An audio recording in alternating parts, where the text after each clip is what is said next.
This is my PR story.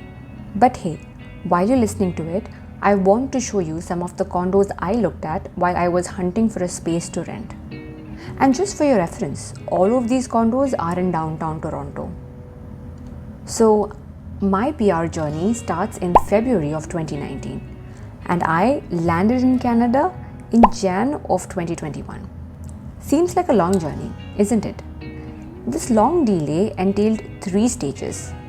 Me prepping for all the documents, the actual processing time at IRCC, and of course, the pandemic. The original time frame from my pool submission to IRCC and me receiving the co-PR or PR visa was just about 6 months. Let's start from the very beginning.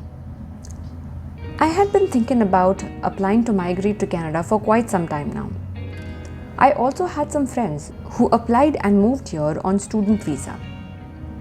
So when I started my research, I realized that if I can meet the CRS cutoff scores, I could apply for PR visa instead. I will be discussing about the differences and pros and cons of PR visa versus student visa in my upcoming videos. So consider subscribing and let's grow this family. Since I had already acquired a post-graduation diploma in India and I was confident enough to score the 8777 on the IELTS test, I decided to opt to proceed with the PR visa. I applied via an agency, so following the process was actually hassle-free.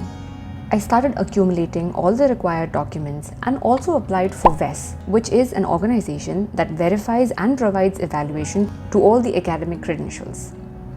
And on August 8th, 2019, I finally submitted my application to the pool. The Canadian government conducted an express entry draw on August 20th, 2019.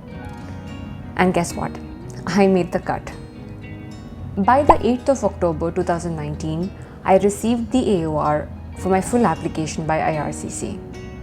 And then came the biometric request, October 22nd, 2019. I also completed my medical examination by September 16th, 2019. And then it was a waiting game.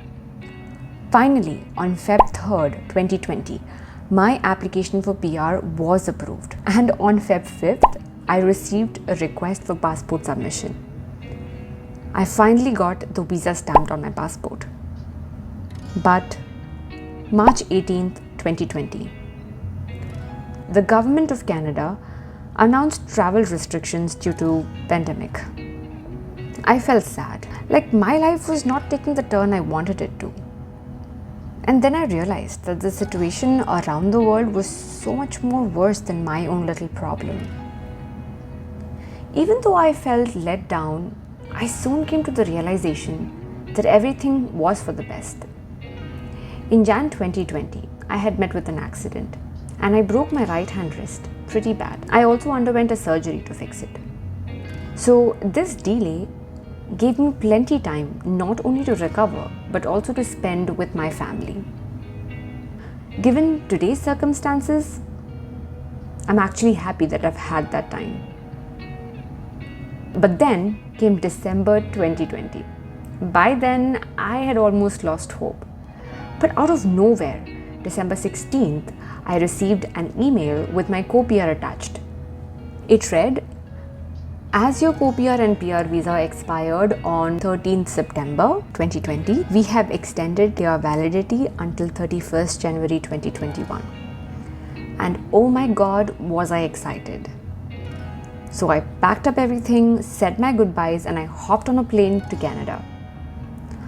Almost a year later today, I can't wait to see them again. I know it's easier said than done, but if you are somebody who's waiting for something, do not lose your hope.